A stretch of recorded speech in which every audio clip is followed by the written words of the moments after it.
At a meetup, a guy casually said, "I've already saved $200,000. I smiled and nodded, and something dropped in my stomach, because I realized one thing: I'm not even sure my numbers are real. While he was talking, my brain wasn't feeling inspired. It wasn't feeling motivated. It was reading price tags of $200,000 sounds huge. But where is it? In cash you can actually touch? Or somewhere, while a credit card at 24% is still eating $300 to $500 a month. I bought a rental. Okay. But what's left after insurance, taxes, repairs, and vacancy? Because I've seen those stories, passive income, but in reality it's minus $400 a month and a stress spike every time a tenant texts at night, "My portfolio hit a milestone." Great. But if you get laid off tomorrow, how much of that money can you access without penalties and without blowing up your plan? And at meetups like this, something weird happens. On the outside, you're fine. You listen. You say, "Nice." You keep your face. But inside, you start calculating. How much do I actually have? After debt? After bills? After what I owe in the next 30 days? And the more you calculate, the worse it feels. The worst feeling isn't "I don't earn enough." The worst feeling is this: "I earn okay, but it still feels like my money keeps disappearing." And it's usually not one big mistake. It's small charges that look harmless. $19.99. $29.99. $49.99. A subscription you'll to cancel later. Then another one. Then delivery because you're tired. Then insurance goes up $40 and you don't even fight it. Then a $780 repair and you put it on a card because it's easier. And suddenly the month is gone. And you're back at the same question: where did the money go? Here's the first truth nobody says out loud. These polished money conversations run on silence. Not because people are evil. Because that's what you do.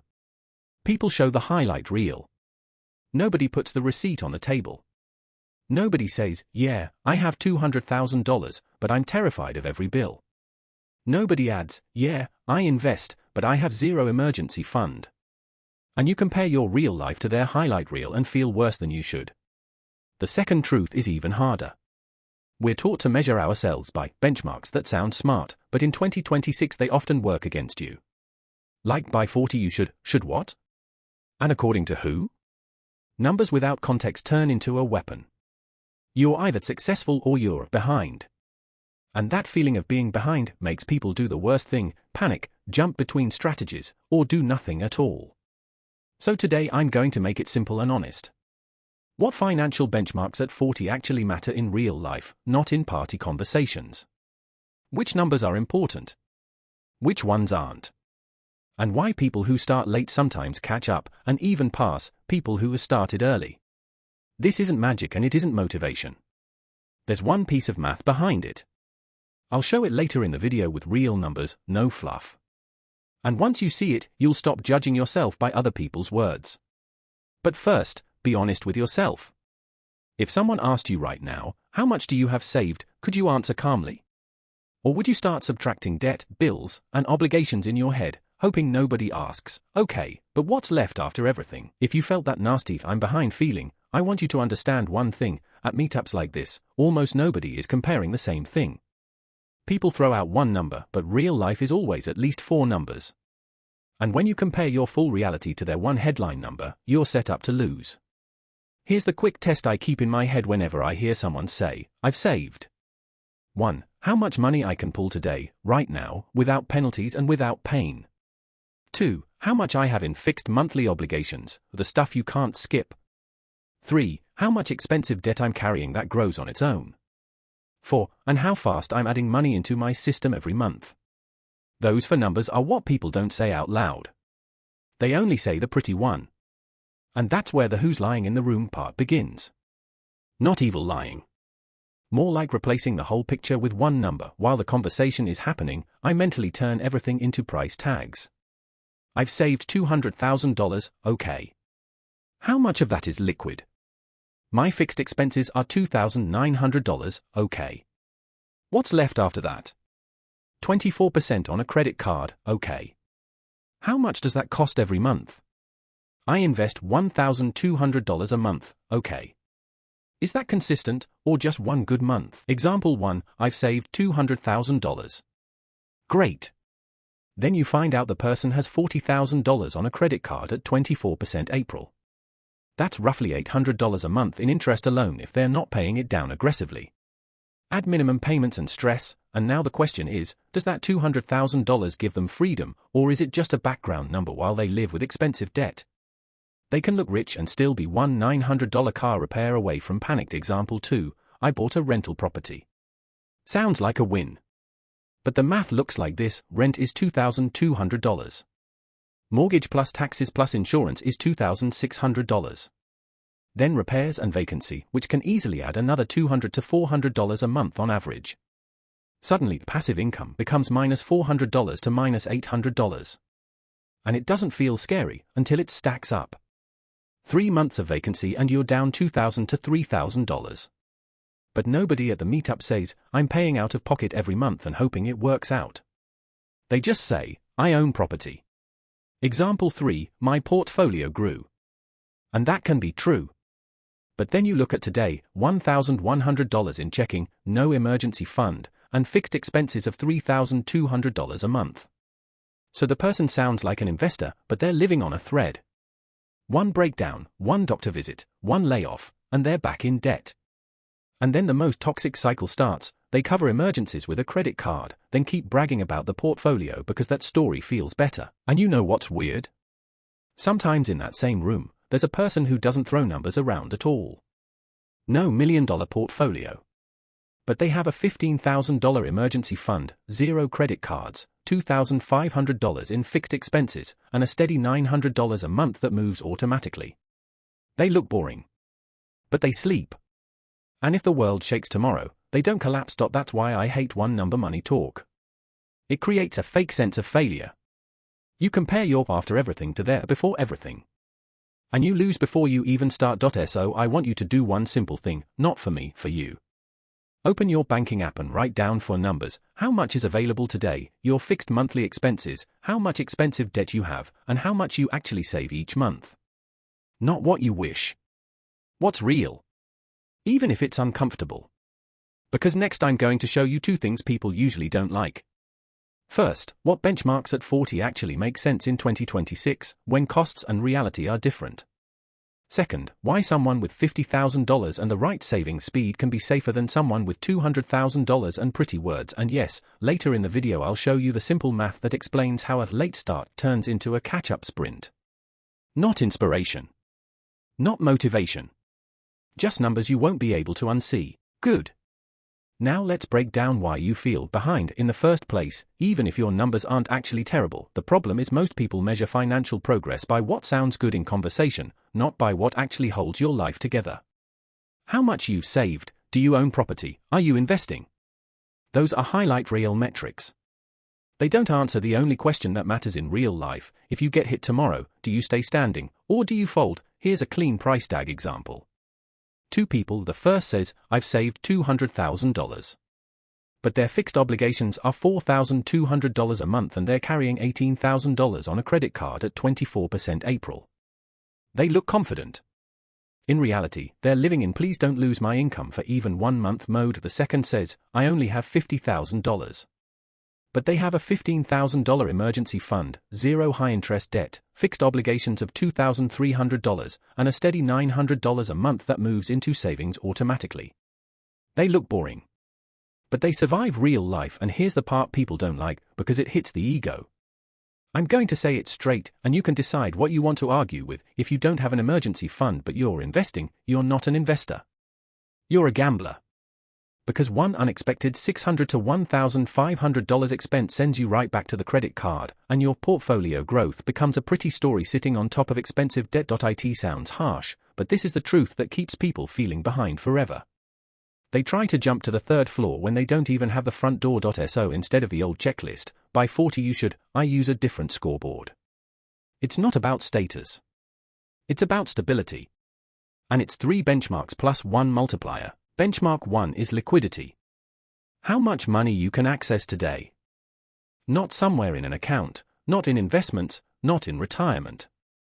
I mean available. You can transfer it, spend it, cover a bill, without penalties and without blowing up your plan. If that number is less than 1 month of your fixed expenses, you're on thin ice. Even if you have a nice-looking portfolio, benchmark 2 is your buffer. Not vacation money. Not new car money. This is money that exists for one purpose, to keep your life from turning into a credit card. Typically that's 3 to 6 months of essential expenses. For one person it's $9,000. For another it's $25,000. The difference isn't poor vs rich. The difference is what you've locked into as fixed expenses, and how fast you can cut them if you have to. Benchmark 3 is high-interest debt. Anything that grows on its own. A credit card at 20 to 29% isn't normal, everyone does it. It's a fire. Because the math works against you every single day. You can earn more, but the interest will chase you until you cut the source, and now the multiplier, speed. Not how much you have, but how fast your stability grows each month. You can have $50,000, but if you add $1,500 a month consistently, you're on a trajectory. You can have $200,000, but if you add $0 and live on the edge, you're not on a trajectory, you're just holding a number. And here's a provocative moment I want you to sit with, without excuses. Pick a side in your head. What should come first, your emergency fund, or investing? Because most people choose investing so they can feel smart. And then one $1,200 bill hits, and they go right back to the credit card like nothing happened. Next, I'll show you what the normal numbers actually look like for this scoreboard at 40 in 2026, so you can stop living in anxiety. And we'll start with the first thing almost nobody wants to hear, because it destroys the pretty highlight reel. Your progress isn't a number. It's stability plus speed. Okay. Now the numbers. Not the ones people brag about, the ones that actually give you peace in 2026, when prices, insurance, and surprises have basically become normal. The first benchmark at 40 is retirement. But not that you should have 3 times your salary or you're doomed line. It sounds good because it's simple. The problem is, simple lines are usually what break people. A more realistic way to think about it is this: by 40 you don't need perfect. You need enough for the trajectory to work. Here's a clean range, around 1.52x your annual income in retirement investment accounts by 40 is already a strong foundation. Not because I said so, but because time starts doing the heavy lifting after that, as long as you keep a steady pace. Example, you earn $70,000 a year. A realistic target by 40 isn't some magic $210,000, it's $105,000 to $140,000. That number looks smaller, and that's exactly why it's achievable without turning your life into "I don't live anymore." And here's a key idea that holds this whole video together: the goal of these numbers isn't to win. The goal is for your capital to start working with you. If you have, say, $120,000 by 40, and you never add another dollar, over a long horizon that amount can grow to around $800,000 plus by 65. That's not a promise and it's not a guarantee. It's just an example of what time does to money once you stop counting only how much I saved and start counting how the system grows. But now I'm going to say something that hits people right in the throat. If you don't have $120,000, if you have $30,000, or $60,000, or even $0, that is not automatically a death sentence. The death sentence isn't low. The death sentence is lying to yourself about reality and keeping score using a highlight reel, because the second thing I check in people at 40 isn't the portfolio. Wait, don't jump in. Exactly. I've seen people with a nice number on an account and a zero balance on their card by the 25th. And I've seen people with a smaller investment balance but a steel system that pushes them forward every month. And guess who's calmer and richer 3 to 5 years later? Here's the quick filter that cuts through the highlight reel. If you invest, but your life is still running on hope, you're not building wealth. You're building stress. If one $900 or $1,400 bill turns you into someone who reaches for a credit card, your progress isn't stable. It's decorative. And that's not an insult. It's a diagnosis, and you can fix it.so. When I say benchmarks at 40, I don't start with how much is in your portfolio. I start with how many months could you live without income without falling apart? 1, 2, 6, Because this is where most people pretend they're fine while living on thin ice, and yeah, this is where the argument starts. Some people get genuinely heated about it. Because it boils down to this: what matters more right now, being an investor or being stable? You can put $10,000 into the market and feel smart. Or you can build a $10,000 buffer and feel boring. The boring ones just don't collapse when life hits them. Next, I'll show you the next benchmark, the boring one that quietly matters more than any screenshot of green gains. And when you see the numbers, you'll understand why people with a normal income still end every month at zero, even without obvious mistakes. Here's the boring benchmark that matters more than any portfolio screenshot: your buffer. Cash. Liquidity. Money you can access in 10 minutes, not when the market is green. And this is where people lie to themselves the most. They call things an emergency fund that aren't one. For some people it's a credit card just in case. For others it's money they could pull out but don't want to. For others it's $3,000 in checking and the thought, I'll figure it out. That figuring it out is the problem. A buffer isn't about comfort. It's about making sure one hit doesn't turn your life into debt. Because life doesn't hit on schedule. It hits with price tags. $780 repair. $1,400 dentist. $600 to $900 car problem. $2,200 deposit because you have to move. $300 insurance increase. And the hardest one, losing income for even 4 to 6 weeks. So here's the simple math, no philosophy. Your emergency fund is 3 to 6 months of your fixed essentials. Not how I like to live, but what you must pay even if you have zero motivation and zero income: housing, utilities, food, insurance, transportation, and minimum required payments. That's it. Everything else is optional. If your fixed essentials are $3,000 a month, your target buffer is $9,000 to $18,000. If your fixed essentials are $4,200 a month, your target buffer is $12,600 to $25,200. And here's the part nobody likes hearing. If your buffer is less than 1 month of fixed essentials, you're not almost there. You're on thin ice. Because a real emergency doesn't cost one dinner out. It costs a month of life. Why am I so stubborn about the buffer? Because it prevents the one thing that ruins people over and over, going back to the credit card. And a credit card isn't just debt. It's a machine that makes you poorer every day. People try to take the cool path. They invest without a buffer. Then the same chain happens: a $1,200 bill hits, they put it on a card, interest starts, stress starts, decisions get worse, they keep living on a thread. And now they're an investor on paper, but their real life is running on borrowing. The portfolio becomes decoration. Now compare two scenarios. Scenario A, you have $30,000 invested, but no buffer. A $1,400 hit shows up. You go to the credit card. Interest starts. Stress starts. Your system breaks. Scenario B, you have a $10,000 buffer and a habit of adding $500 to $800 a month until you hit your target. A $1,400 hit still sucks, but it doesn't break the system. You pay it and keep moving. From the outside, A looks smarter. From the outside, B looks boring. In real life, B wins because it survives reality instead of depending on luck.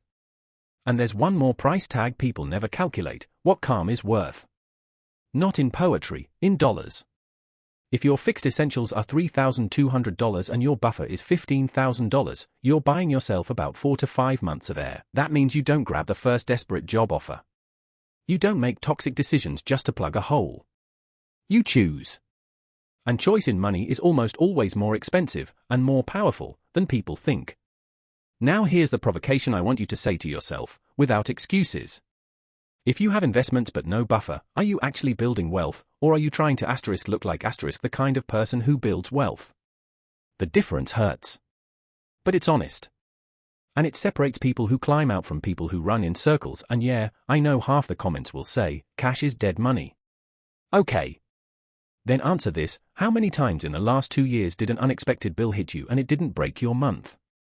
And how many times did you end up back at fine? I'll catch up later. Next, it gets even more uncomfortable because the next benchmark is high interest debt.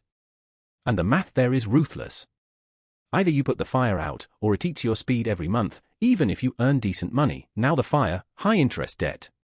This is the part where people love to act like it's under control, because admitting it isn't. A credit card at 20 to 29% isn't it happens. It's math that eats you every single day. Take a simple example, an $8,000 balance at 24% April. That's roughly $160 a month in interest even if you don't buy anything. An $18,000 balance at 24% is about $360 a month just for the privilege of being in debt. And that's why people with a normal income still end up at zero. It's not killer spending. It's killer interest. So here's the rule at 40 that's brutal but honest: if you have high interest debt, your best investment is killing it. Because trying to invest for 7 to 10% while paying 24% is like pouring water into a bucket with a hole. It sounds smart. It looks smart. The result is nothing. What to do, step by step, no philosophy. 1. Stop the bleeding. Literally. Stop adding new purchases to the balance. And yes, this usually starts with the boring stuff: subscriptions, delivery, littles whatever spending. Not because skip coffee, but because those leaks buy you breathing room to hit the balance harder. 2. Cut the interest rate. If you can get a 0% balance transfer for 12 to 18 months, that's not a trick. It's a tool. You're buying time to pay down principal instead of feeding interest. 3. Then attack. I don't care what you call it, avalanche or snowball. The point is the same: every extra dollar goes to the highest interest debt. Not when you feel like it. On a plan. And here are a few price tags that change everything. Cut $340 a month in useless subscriptions. That's $4,000 a year that stops evaporating. Refinance a loan from 8.9% to 4.2%. Save $127 a month without changing your car. Wipe out an $8,000 credit card balance. You didn't save money, you stopped paying a poverty tax every month. Once you do this, you get something most people never build: speed. And now, the math I promised. Simple, but uncomfortable. People think the winner is the one who started early. A lot of the time, the winner is the one who starts later, but goes harder. Look, $200 a month from 25 to 65 at a solid long-term return can end up around $700,000 by retirement. $1,500 a month from 40 to 65 can end up around $1.3 million. Late start, higher contribution density. That's why your 40s can be your strongest decade, not your ending. Not because you're special. Because you finally have income, a brain, and control. So here's the question that decides whether your life feels calmer a year from now, not 20 years from now. A year from now, are you willing to be boring and build a buffer first and kill high interest debt, or do you want to feel smart and keep investing while interest drags you backward? If you want me to keep going and show you how to choose the right first move for your situation: debt, no emergency fund, or money but no system, do 3 things: hit like, subscribe, and comment what hurts most right now: credit cards, zero buffer, or no saving speed. Because next I'll show you how to get out of it without motivation, just numbers and actions.